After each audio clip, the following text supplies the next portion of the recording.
এটাও যদি না হয় সাম দান ক্রিয়া ভেদ, এই এক বড় ঝামেলার বিষয়। তিনটে কাজে যদি না হয় ভেদ করতে হবে। কি মনে করেছো তুমি ছিলে গরিবের মেয়ে, টাকা পয়সা দিয়ে তোমায় আমি বিয়ে করে এনেছি, আর আমার উপর যত নাকবাজি, আমার উপর তুমি নাক ভরা, বেরিয়ে যাও বাড়ির থেকে। তুমি উচ্চ, এই তুমি নিচ্ছ, আমি উচ্চ, আমি রাজস্বিক, তুমি তামসিক, আমি বড়, তুমি ছোট, আমি দয়া করে খেতে দিই বলে তুমি খেতে পাও, আর আমার উপর তুমি রাগ করো, বেরিয়ে যাও। ভেদাভেদ মানে ছোট বড় করে দেওয়া। তখন বউ ভাববে সত্যি তো স্বামী ছাড়া আর কেউ নেই, খেতে দেয় বলে বেঁচে আছি, যাক মান টান করে আর লাভ নেই, ও মান ভেঙে আবার যেমন ছিল তেমন করি।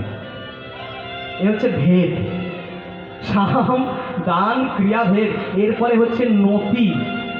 এই কাজটা একমাত্র পুরুষদের জন্য, কিন্তু যেহেতু পুরুষ জাতির মান করার কোনো অধিকার নেই, সেই অধিকারটা শুধুমাত্র নারী জাতির।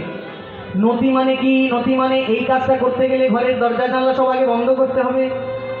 বাইরের লোক যদি দেখে তোমার উপরে হেসে ফেলবে। কি দরজা জানলা বন্ধ করে একবারে হুমড়ি খেয়ে বউয়ের পায়ের সামনে গিয়ে পড়ে বলতে হবে, আমায় এবারের মতো ক্ষমা করে দাও, আমি আর এমন করব না। একে বলে নতি। মানে মেয়েদের সামনে যদি কেউ ছোট হয়, মেয়েদের খুব ভালো লাগে। মেয়েরা সারা জীবন বড় থাকতে চায়, তাদেরকে বড় করে যদি আমরা ছোট হই তারা খুশি হয়, মান এমনি এমনি ভেঙে যায়। তাহলে সাম দাম ক্রিয়াভেদ নতি মানে ছোট হলাম ভেঙে গেল, এতেও যদি না হয় সাম দাম ক্রিয়াভেদ নতি উপেক্ষা। এমন হলো বউ একদিকে স্বামী একদিকে, 3 দিন ধরে বউ কথা বলছে না, 3 দিন ধরে স্বামীও পাত্তা দিচ্ছে না। ছেলের কাছে মা বলছে, এই থালাটা এগিয়ে দিলাম, বাবার বল খেয়ে নিতে। স্বামী বলছে, এই বলে যে আমি খাবো না, বাইরে থেকে খেয়ে এসেছি। তুমি তোমার মতো, আমি আমার মতো, তুমি আমার পাত্তা দেবে না, আমিও পাত্তা দিলাম। সাম দান ক্রিয়া ভেদ নতি উপেক্ষা মানে এড়িয়ে যাওয়া। এড়িয়ে গিয়ে কিছুদিন পর দেখলে, বাবা এ তো আমি যেমন করছি, আমার বাপ, বেকার ঝগড়া করে লাভ নেই, যা ছিল তাই করিনি আবার। তাহলে সামদান ক্রিয়াভেদ নতি উপেক্ষা। এরপরে যদি না হয় রসান্তর। ওরে তোরা কোথায় কে আছিস রে, আমি এক্ষুনি মরবো রে, গলায় দড়ি দেবো রে, এক্ষুনি আমি রেল লাইনে মাথা কেটে মরবো রে। যদি আমার প্রেমিকা বা আমার স্ত্রী আমার সঙ্গে কথা না বলে, একে বলে রসান্তর। এমন কোনো দুর্ঘটনা ঘটানোর চেষ্টা করা যেটা মানুষ স্বপ্নেও কল্পনা করতে পারে না। এই 7টা পদ্ধতি হচ্ছে মান ভাঙানোর উপায়। এখন আপনারা বলুন তো, গোবিন্দ কোন পদ্ধতিটা অবলম্বন করে মান ভাঙানোর চেষ্টা করবে? প্রথম গোবিন্দ মিষ্টি মিষ্টি কথা বলে, ও গো রাধে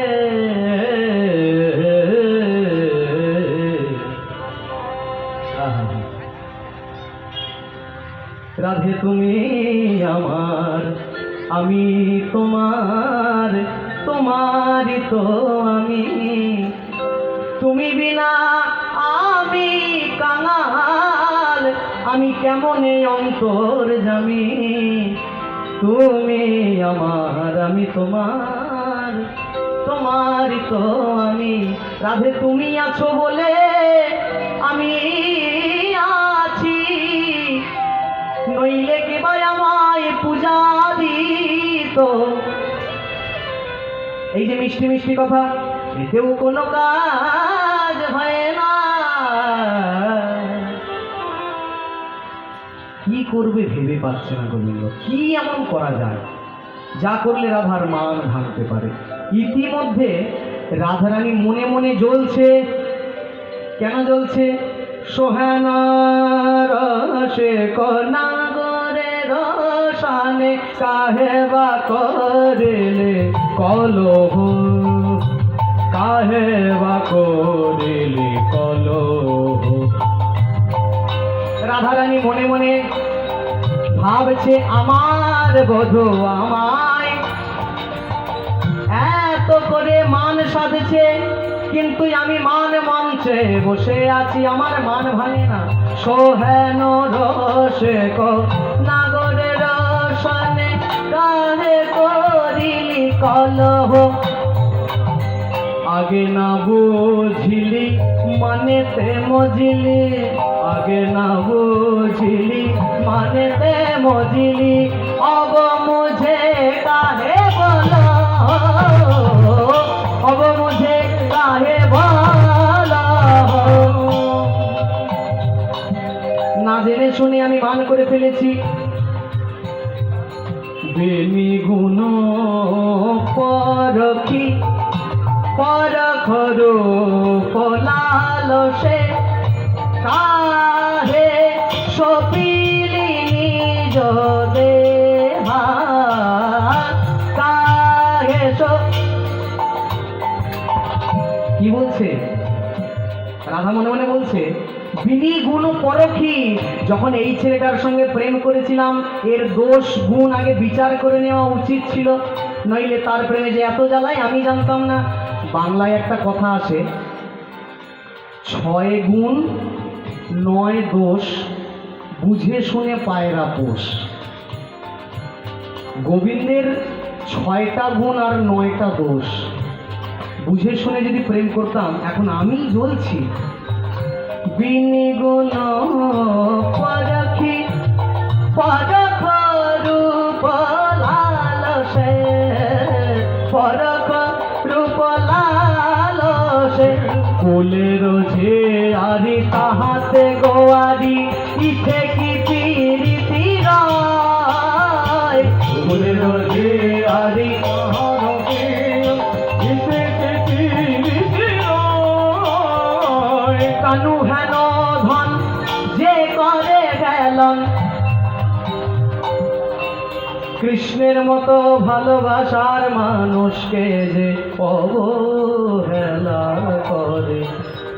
কানু হেন ধন যে করে হেলন কানু হেন ধন যে করে হেলন তার কি জীবনে আশ আশ আমার মরার আমার বাঁচার থেকে মরা ভালো বাঁচার থেকে মরা ভালো আমার বেঁচে থেকে কি বা ফলো বাঁচার থেকে মরা ভালো বেঁচে থেকে কি বা ফলো আমার বেঁচে থেকে কি বা ফলো এ জীবন রাখবো না রে বেঁচে থেকে গৌর হরিব না রে বেঁচে থেকে মরা ভালো এ জীবনে রাখবো না রে বেঁচে থেকে মরা ভালো এ জীবনে রাখবো না রে বাঁচার থেকে মরা ভালো আরে সপিলে নিজ